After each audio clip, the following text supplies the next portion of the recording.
తెలుగు రాష్ట్రాల్లో భారీ వర్షాల వల్ల వరదలు పెను విధ్వంసం సృష్టించాయి. అనేక ఇళ్లు నీట మునిగాయి. రోడ్లు వంతెనలు కొట్టుకుపోయాయి. పంట పొలాలు నాశనమయ్యాయి. పలు చోట్ల రైల్వే ట్రాకులు కూడా ధ్వంసమయ్యాయి. తెలంగాణలో ఖమ్మం, మహబూబాబాద్, నల్గొండ జిల్లాలు ఎక్కువగా వరద ప్రభావానికి గురయ్యాయి. ఇక ఆంధ్రప్రదేశ్లో విజయవాడ, ఎన్టీఆర్, గుంటూరు, కృష్ణా జిల్లాలు వరద ప్రభావానికి గురయ్యాయి. ఖమ్మం జిల్లాలో మున్నేరువాగు ఉగ్ర రూపాన్ని చూపించింది. దీని ప్రభావానికి అనేక ప్రాంతాలు జలమయమయ్యాయి. ఇక ఏపీలో బుడమేరువాగు ఎఫెక్ట్ వల్ల విజయవాడ జలదిగ్బంధమైంది. మొత్తం కాలనీలే మునిగిపోయాయి. ఆహారం కోసం వరద బాధితులు ఆర్తనాదాలు చేస్తున్నారు. ఈ వరదల ప్రభావానికి 2 తెలుగు రాష్ట్రాల్లో కలిపి ఇప్పటి వరకు 35 మంది ప్రాణాలు కోల్పోయారు. మొత్తానికి ఈ వరదలు తెలుగు రాష్ట్రాలను వణికించేశాయి. మీకు గుర్తుందా, ఈ ఏడాది వేసవి కాలంలో బెంగళూరు సిటీలో చుక్క నీరు కూడా దొరకలేదు. ట్యాంకర్లు తెచ్చి నీటిని వాడుకోవాల్సిన పరిస్థితి వచ్చింది. ఆ తర్వాత ఢిల్లీలో కూడా ఇలాంటి పరిస్థితే వచ్చింది. ఆ తర్వాత జూలై నెలలో కేరళలోని వయనాడ్ జిల్లాలో వరదలు బీభత్సం సృష్టించాయి.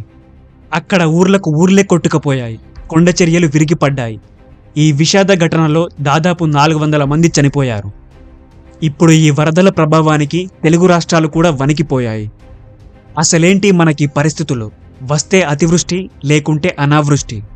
వర్షాలు కురిస్తే వరదలే వస్తున్నాయి, లేకుంటే వర్షాలు పడక కరువు వస్తుంది. వరదల వల్ల మనిషి నీటికి బలైపోతున్నాడు. కరువు వచ్చినప్పుడు మనిషి మళ్ళీ అదే నీటి కోసం అల్లాడిపోతున్నాడు. ఇది కేవలం మన ఇండియాలోనే మాత్రమే కాదు, ప్రపంచవ్యాప్తంగా ఇలాంటి పరిస్థితులే ఉన్నాయి. అడవులను ధ్వంసం చేయడం, చెట్లను నరికేయడం, చెరువులను ఆక్రమించేయడం, ఇలాంటి మానవ తప్పిదాల వల్లే వాతావరణ మార్పులు జరగడంతో ప్రకృతి మనపై తన కోపాన్ని చూపిస్తోంది. మీకు విషయం తెలుసా, ఈ భూమిపై కొన్ని కోట్ల రకాల జీవరాశులు ఉన్నాయి.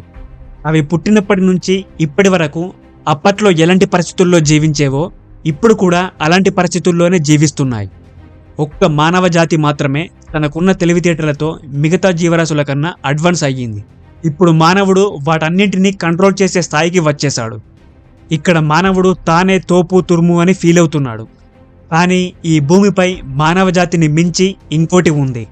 అదే ప్రకృతి, నేచర్. ఎందుకంటే ఈ భూమిపై జీవరాశులు పుట్టక ముందు నుంచే ఈ ప్రకృతి ఉనికిలో ఉంది. ఒకవేళ ఈ ప్రపంచం అంతమై మానవ జాతితో పాటు మిగతా జీవరాశులన్నీ చచ్చిపోయినా కూడా ఈ ప్రకృతి ఉంటుంది. అందుకే మానవుడు ఎంత అభివృద్ధి చెందినా ప్రకృతి ముందు గెలవలేడు. ఎందుకంటే nature is a eternal power. దీనికి మించిన శక్తి మరొకటి లేదు. ఇదే శాశ్వతం. ప్రకృతిని మనం ప్రేమిస్తే అది మనల్ని ప్రేమిస్తుంది. దాన్ని కాపాడితే మనకు మెరుగైన జీవితాన్ని అందిస్తుంది. కాదు కూడదని దానికి విరుద్ధంగా వెళ్తే మాత్రం విలయ తాండవమే. ఈ విశ్వంలో ఉన్న జీవరాశులన్నీ తాత్కాలికమే. ఎప్పుడో ఓ రోజు మానవుడితో సహా మిగతా జీవరాశులన్నీ అంతమవ్వక తప్పదు. కానీ ఒక్క నేచర్ మాత్రమే ఈ విశ్వంలో పర్మనెంట్. మధ్యలో పుట్టి మధ్యలో పోయే ఈ మానవుడేవాడండి ప్రకృతికి విరుద్ధంగా వెళ్ళడానికి? ఒక్క మనిషి తప్ప ఏ జీవరాశి కూడా నేచర్కి హాని చెయ్యదు. ప్రకృతి పెట్టిన భిక్ష వల్లే ఈ భూమిపై జీవరాశులు పుట్టాయి. ప్రకృతి ఇచ్చే గాలి, నీరు, ఇతర మినరల్స్ వల్లే మనుషులతో పాటు మిగతా జీవరాశులు బ్రతుకుతున్నాయి. ప్రకృతి మనకు బ్రతకడానికి అన్నీ ఇస్తుంది, కానీ మన నుంచి అది ఏమీ ఆశించదు. దాని జోలికి వెళ్లకుండా దాని దారిన దాన్ని వెళ్ళనిస్తే ఎలాంటి ఇబ్బందులు ఉండవు. అందుకే ఇక నుంచైనా ప్రకృతిని కాపాడుకుందాం. ప్రస్తుతం మానవుడు చేసే తప్పిదాల వల్ల గ్లోబల్ వార్మింగ్ జరుగుతోంది. దీనివల్ల వాతావరణ మార్పులు జరుగుతున్నాయి. ఇప్పుడు దీని గురించి కొంచెం డీప్గా తెలుసుకుందాం. 1750 నుంచి ప్రపంచ దేశాల్లో ఇండస్ట్రియల్ రెవల్యూషన్ స్టార్ట్ అయింది. ఇండస్ట్రీలు, ఫ్యాక్టరీలు రావడం మొదలయ్యాయి. అప్పటి నుంచి ఇప్పటి వరకు ఈ అభివృద్ధి పేరుతో మానవుడు ప్రకృతికి విరుద్ధంగా వెళ్ళాడు. చెట్లు నరికేయడం, నీటి ప్రాంతాలను ఆక్రమించేయడం, పచ్చదనం తగ్గిపోవడం, కాలుష్యం పెరగడం, ఇవన్నీ కూడా వాతావరణ మార్పులకు దారితీశాయి.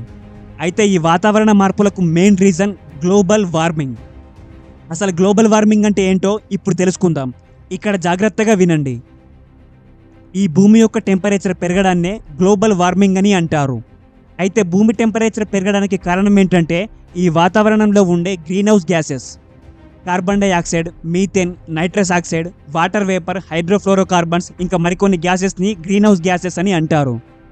అయితే గ్లోబల్ వార్మింగ్కి కారణమయ్యే 3 ప్రధానమైన గ్యాసెస్ ఏంటంటే carbon dioxide, methane, nitrous oxide. ఇది ఎలా అంటే ప్రతిరోజు సూర్యుడి నుంచి వచ్చే వెలుగు భూమిని తాకుతుంది. అప్పుడు భూమి ఏం చేస్తుందంటే కొంత హీట్ని అబ్జర్వ్ చేసుకొని మిగిలిన హీట్ని రిఫ్లెక్ట్ చేసి స్పేస్లోకి పంపిస్తుంది. కానీ ఆ సమయంలో గ్రీన్ హౌస్ గ్యాసెస్ అయిన కార్బన్ డైఆక్సైడ్, మీథేన్, నైట్రస్ ఆక్సైడ్లు ఆ హీట్ని స్పేస్లోకి వెళ్ళనీయకుండా అడ్డుకుంటాయి. దీనివల్ల ఆ హీట్ మన భూవాతావరణంలోనే ఉండిపోతుంది. దీంతో భూమి యొక్క టెంపరేచర్ క్రమంగా పెరుగుతుంది. ఈ ప్రాసెస్నే గ్రీన్ హౌస్ ఎఫెక్ట్ అని అంటారు.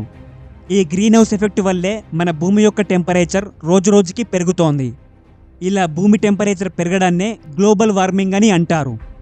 అయితే ఈ గ్రీన్ హౌస్ ఎఫెక్ట్ అనేది కూడా మనకి కొంత మేలే చేస్తోంది. ఈ గ్రీన్ హౌస్ ఎఫెక్ట్ ప్రాసెస్ జరగకుంటే భూమి రిఫ్లెక్ట్ చేసే హీట్ అంతా స్పేస్లోకి వెళ్ళిపోతుంది.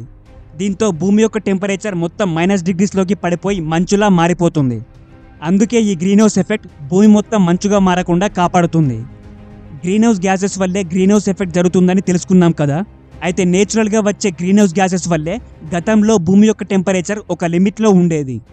కానీ ఎప్పుడైతే 1750 నుంచి ఇండస్ట్రియల్ రెవల్యూషన్ స్టార్ట్ అయిందో అప్పటి నుంచి ఇప్పటి వరకు ఈ గ్రీన్ హౌస్ ఎఫెక్ట్ యొక్క ప్రభావం చాలా ఎక్కువగా పెరిగిపోయింది. దీనివల్లే గ్రీన్ హౌస్ గ్యాసెస్ అయిన కార్బన్ డైఆక్సైడ్, మీథేన్, నైట్రస్ ఆక్సైడ్లు భూమి యొక్క టెంపరేచర్ని క్రమంగా పెంచుతూ గ్లోబల్ వార్మింగ్కి కారణమవుతున్నాయి.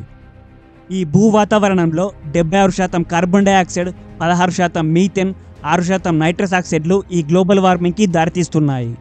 అయితే ఈ 3 గ్రీన్ హౌస్ గ్యాసెస్ ఎలా వస్తాయో ఇప్పుడు తెలుసుకుందాం.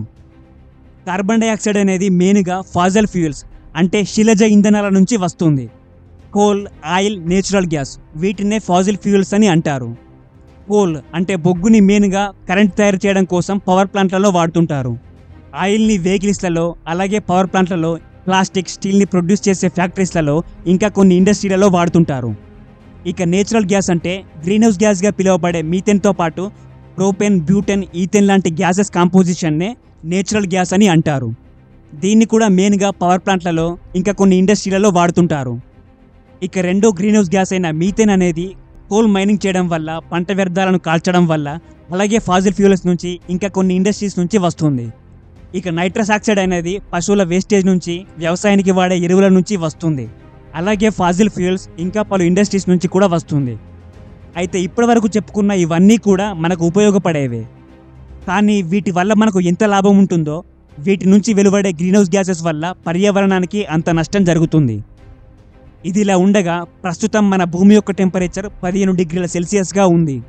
20వ శతాబ్దంలో అంటే 1901 నుంచి 2000 వరకు ఈ భూమి యావరేజ్ టెంపరేచర్ 13.9 డిగ్రీల సెల్సియస్గా ఉండేది. అయితే 2022 వచ్చేసరికి ఇది 15 డిగ్రీల సెల్సియస్కి చేరుకుంది. అంటే గత 20 ఏళ్లలో ఈ భూమి యొక్క టెంపరేచర్ 1.1 డిగ్రీల సెల్సియస్ పెరిగిపోయింది. అంతేకాదు 2000 నుంచి 2023 వరకు దాదాపు అన్ని సంవత్సరాలు కూడా వార్మెస్ట్ ఇయర్స్గా రికార్డ్ అయ్యాయి. కేవలం ఈ భూమి యొక్క టెంపరేచర్ 1.1 డిగ్రీల సెల్సియస్ పెరిగినందుకే ఈ వాతావరణంలో అనేక మార్పులు చోటు చేసుకుంటున్నాయి. అందుకే వర్షాకాలం వచ్చినా కూడా ఋతుపవనాలు తొందరగా రావడం లేదు. చలికాలం త్వరగా గడిచిపోతోంది. ఏప్రిల్, మే నెలలు రాకముందే ఎండలు మండిపోతున్నాయి. మంచు ప్రాంతాలు కరిగిపోతున్నాయి. సముద్రాల నీటి మట్టం పెరిగిపోతోంది. వర్షాలు తక్కువగా పడుతున్నాయి, లేదంటే వరదలు వస్తున్నాయి. దీనివల్లే పంటలు ఎండిపోతున్నాయి లేదా మునిగిపోతున్నాయి. నీటి సంక్షోభం రోజురోజుకి పెరిగిపోతోంది. ఇదంతా కూడా గ్లోబల్ వార్మింగ్ వల్లే జరుగుతోంది. అందుకే ఐక్యరాజ్య సమితి 2015లో 195 దేశాల నుంచి ఒక ఒప్పందం చేసుకుంది. ఈ ఒప్పందం ప్యారిస్లో జరిగింది కాబట్టి దీన్ని ప్యారిస్ అగ్రిమెంట్ అని అంటారు. ఈ అగ్రిమెంట్ ప్రకారం గత శతాబ్దంలో భూమి యొక్క టెంపరేచర్ 13.9 డిగ్రీల సెల్సియస్ ఉంది. ఈ శతాబ్దంలో 2100 నాటికి ఇది 2 డిగ్రీల సెల్సియస్ కంటే ఎక్కువగా పెరగకూడదు. ఇంకా మనం కొంచెం ఎక్కువగా కృషి చేసి 1.5 డిగ్రీల సెల్సియస్ దాటకుండా చేద్దాం. ఇందుకోసం 2050 నాటికి హ్యూమన్ యాక్టివిటీస్ ద్వారా వచ్చే గ్రీన్ హౌస్ గ్యాసెస్ని 0 స్థాయికి తీసుకొద్దాం. ఇవే ఈ అగ్రిమెంట్ యొక్క లక్ష్యాలు. అయితే కొంతమంది నిపుణులు ఏం చెబుతున్నారంటే మనం దీన్ని సరిగ్గా ఇంప్లిమెంట్ చేయకపోతే 2100 నాటికి భూమి యొక్క టెంపరేచర్ 2 డిగ్రీల సెల్సియస్ కంటే ఎక్కువగా పెరుగుతుందని హెచ్చరిస్తున్నారు. అయితే భూమి టెంపరేచర్ పెరగకుండా ఉండాలంటే ఫాజిల్ ఫ్యూయల్స్ వాడడం పూర్తిగా తగ్గించాలి. చెట్లను పెంచాలి. అడవులను నాశనం చేయకూడదు. ఎందుకంటే చెట్లు అనేవి గ్లోబల్ వార్మింగ్కి ఎక్కువగా కారణమవుతున్న కార్బన్ డైఆక్సైడ్ని అబ్జర్వ్ చేసుకొని మనకు ఆక్సిజన్ని అందిస్తాయి. అలాగే చెరువులు నీటి ప్రాంతాలను ఆక్రమించేసి అడ్డగోలుగా కన్స్ట్రక్షన్స్ చేయకూడదు. మొత్తానికి నేచర్ని నేచర్గా ఉండనివ్వాలి, దాన్ని మనం కాపాడుకుంటూ ఉండాలి. అయితే ఇప్పటికే పలు దేశాల్లో గ్రీన్ హౌస్ గ్యాసెస్ని తగ్గించేందుకు ఫాజిల్ ఫ్యూయల్స్ని కాకుండా solar power plant, wind energy, hydro power plant లాంటి రిన్యూవబుల్ ఎనర్జీని వాడుతున్నారు. అలాగే ఎలక్ట్రిక్ వెహికల్స్ కూడా రోడ్లపైకి వస్తున్నాయి. మరోవైపు హైడ్రోజన్ వెహికల్స్ కూడా రావడం స్టార్ట్ అయ్యాయి. ఇక హ్యూమన్ యాక్టివిటీస్ వల్ల గ్రీన్ హౌస్ గ్యాసెస్ రిలీజ్ కాకుండా చేసే ఆల్టర్నేటివ్స్ ఇంకా చాలా రావాల్సి ఉంది. ప్యారిస్ అగ్రిమెంట్ ప్రకారం ఈ శతాబ్దంలో భూమి యొక్క టెంపరేచర్ 1.5 డిగ్రీల సెల్సియస్ కంటే ఎక్కువగా పెరగకూడదని టార్గెట్ పెట్టుకున్నాం. కానీ ఇప్పటికే భూమి యొక్క టెంపరేచర్ 1.1 డిగ్రీల సెల్సియస్కి పెరిగిపోయింది. మనం ఈ అగ్రిమెంట్ని సరిగ్గా ఇంప్లిమెంట్ చేయకుండా 2100 నాటికి ఒకవేళ భూమి యొక్క టెంపరేచర్ 2 డిగ్రీల సెల్సియస్ కంటే ఎక్కువగా పెరిగిపోతే ఇక ప్రకృతి వైపరీత్యాల వల్లే మనిషి అంతమవుతాడు. Okay friends, thank you for watching. ఈ వీడియో కనుక మీకు నచ్చినట్లయితే లైక్ చేయండి, సబ్స్క్రైబ్ చేయండి, కామెంట్ చేయండి, అలాగే మీ ఫ్రెండ్స్ అందరికీ షేర్ చేయండి.